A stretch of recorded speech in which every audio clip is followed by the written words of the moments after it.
Hi, do we really feel we are without a help? Is our situation actually hopeless? Why do we actually feel isolated and absolutely alienated from family? Why do we think there is no solution anywhere? Is it because we have tried all we can? It appears all to no avail. But I truly think there is a solution. We are not without a help. Can I suggest one thing to us? Have we tried this that I want to suggest now? Have we tried reading a book? I can suggest three books for you to just read one, only one. Have a look at one of them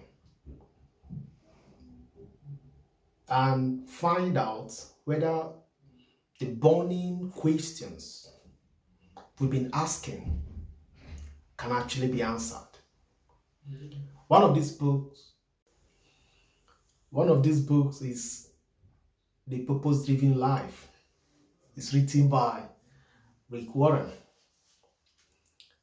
I recommend the book to you. Just have a look at it. By way of little comment on the book actually answers the burning questions that we ask daily, you know, regarding why we are here on earth. What are we doing here? How do we go from here?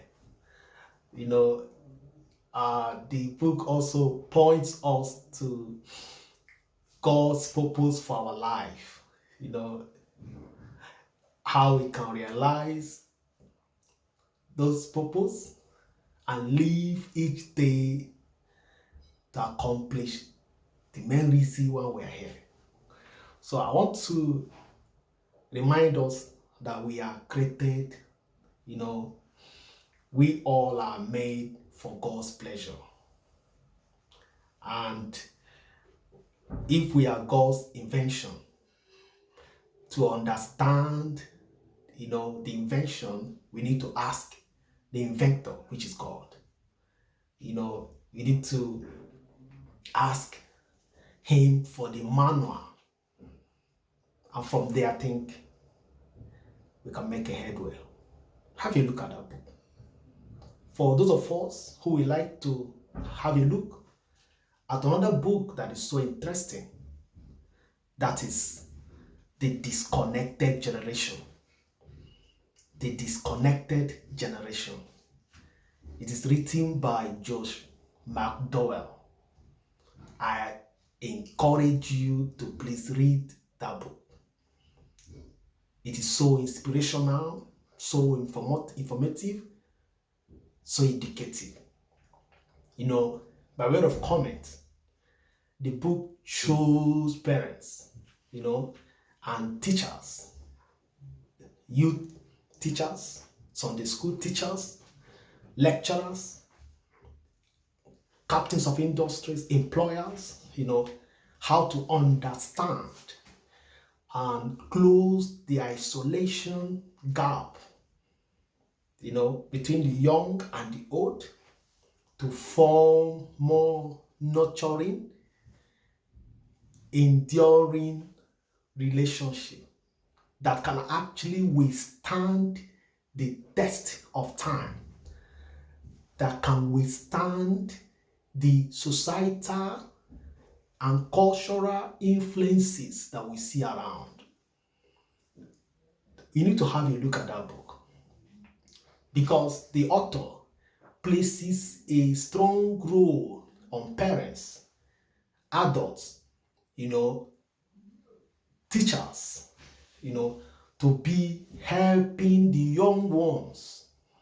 If you have a look at that book, you will see the responsibilities that are placed on parents, on the adult ones, on teachers, over their children and the young ones. To overcome, because we need to overcome that feeling of isolation and alienation. Is a feeling that grows and matures into practice. So the parents and elder ones and teachers, captains of industries, managers need to understand this, the role they have to play to helping the young ones in order to overcome that feeling of isolation. You have a child. At the time the child starts feeling alienated from you, no more conversation, no more getting together. The child doesn't confide in you, it doesn't tell you anything. If he has a worry or concern, it doesn't come close to you. You need to have a look at this book. Have a look at this book. You will see fresh ideas on how to overcome these things that are making our young people to go haywire, to feel that their parents have nothing to offer, to feel that their help comes from strangers whom they do not know. That is why some of our young ones have become victims of societal influence, victims of so many vices in the community. They have fallen into the wrong hands. Some of them have been hypnotized, brainwashed by philosophies and ideas that have no place in their destiny. Some of them, their future and destiny is about to be truncated. You need to have a look at this book. You need to have a look at this book. You young one, I need you to read that book to know where you are heading to. You need to understand that when you decided to be isolated and alienated from your family, from your loved ones, the people that truly care for you, and now decided to fall into the hands of strangers, people who do not truly love you, you may be at the verge of being destroyed, at the verge of being deceived, and at the verge of having your vision to be truncated. I encourage you to read that book. Read it so that our isolated generation be brought back to form. It's a lovely book. I encourage you to